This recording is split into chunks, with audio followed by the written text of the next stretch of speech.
UPI payment करुले 1 April रु नुआ नियम लागू होगा जाउछि। जदि आपण भी ऑनलाइन रे टंका कारबार करूछंती टंका पठाउछंती तबे जानि रखंतु यूपीआई रे भला बड़ परिवर्तन 1 एप्रिल रु एही नुआ नियम लागू होगा जाउछि। एबे आपण को कराबा को पड़िबो एही काम वीडियो रे जानिबा ता पूर्वरु वीडियो को लाइक करिवे सब्सक्राइब करना थिले एबे सब्सक्राइब करि पाखर थिबा बेल आइकन को दबाइ दियंतु। 1 एप्रिल रु डिजिटल पेमेंट पद्धति रे परिवर्तन आसीबो। एथिपाई भारतीय रिजर्व बैंक अर्थात आरबीआई प्रस्तुति करिछि।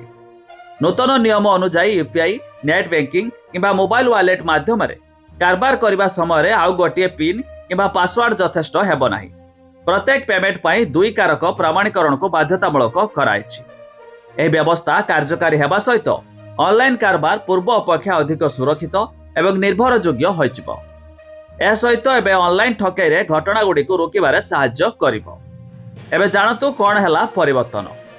एपर्यंत अधिकांश लोक बारंबार समान पिन व्यवहार करुथिले जहाँ हैकर्स को पाई ट्रैक करने सहज होउथिला। किंतु नूतन नियम प्रचलन पर बैंक किंबा फिनटेक कंपनी गुडी को एबे 2टी स्तर रे सुरक्षा जुगाइबा को पड़िबो। एथिरे एक गतिशील विकल्प रहिबो जहाँ प्रत्येक थर परिवर्तन हुए। सरल भाषा रे कहबाकू गले प्रत्येक कारबार पाई एक नूतन कोड एक ओटीपी परि जेनेरेट हेबो।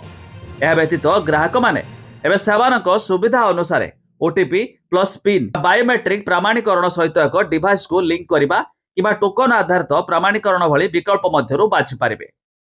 तबे नूतन व्यवस्था द्वारा साधारण जनता सीधा सड़क उपकृत हेबे।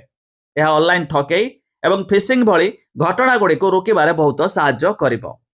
जदि आपणकर पासवर्ड भूल होई गला जदि आपणकर पासवर्ड भूल लोकंक हाथ में पड़ जाए तथापि अपराधी फिंगरप्रिंट स्कैन किंबा प्रत्येक कारबार पाई जेनेरेट होइथिबा वन टाइम पासवर्ड बिना टंका उठाई पारिबे नाही। या व्यतीत सुरक्षा मध्य आहुरी मजबूत रहिबो, जहाँकि 1 एप्रिल रु यूपीआई पेमेंट रे नुआ नियम जोड़ी हबाको जाउछि।